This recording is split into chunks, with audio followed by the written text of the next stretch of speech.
ಕುವೆಂಪು ಅವರು ಏನ್ ಹೇಳಿದ್ದಾರೆ? ಸರ್ವ ಜನಾಂಗದ ಶಾಂತಿಯ ತೋಟ, ಸರ್ವ ಜನಾಂಗದ ಶಾಂತಿಯ ತೋಟ ಆಗ್ಬೇಕು. ಹಿಂದೂಗಳಿರ್ಲಿ, ಮುಸಲ್ಮಾನರಿರ್ಲಿ, ಕ್ರಿಶ್ಚಿಯನ್ರಿರ್ಲಿ, ಬೌದ್ಧರಿರ್ಲಿ, ಸಿಖ್ರಿರ್ಲಿ, ಎಲ್ಲರನ್ನು ಕೂಡ ಸಮಾನವಾಗಿ ಕಾಣ್ತಕ್ಕಂಥದ್ದು ಕಾಂಗ್ರೆಸ್ ಪಾರ್ಟಿ ಮಾತ್ರ.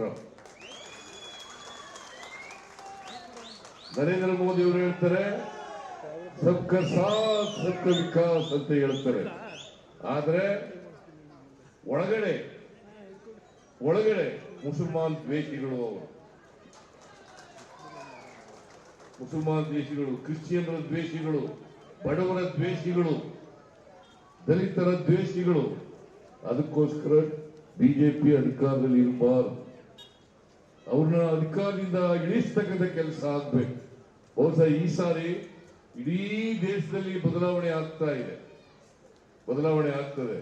ನರೇಂದ್ರ ಮೋದಿ ಅವರು 10 ವರ್ಷಗಳಲ್ಲಿ ಅವ್ರು ಮಾಡಿದಂತ ಕರ್ಮ ಕಾಂಡಗಳಿಂದ ಅವರೆಲ್ಲ ಈ ಸಾರಿ ಜನ ಬದಲಾವಣೆ ಮಾಡೇ ಮಾಡ್ತಾರೆ. ಕಾಂಗ್ರೆಸ್ ಪಕ್ಷ ಮತ್ತೆ ಅಧಿಕಾರಕ್ಕೆ ಬರ್ತದೆ. ಎಲ್ಲರನ್ನೂ ಕೂಡ ಸಂಪೂರ್ಣವಾಗಿ ಕಾಣ್ತಕ್ಕಂಥ ಪ್ರಯತ್ನವನ್ನು ಮಾಡ್ತದೆ.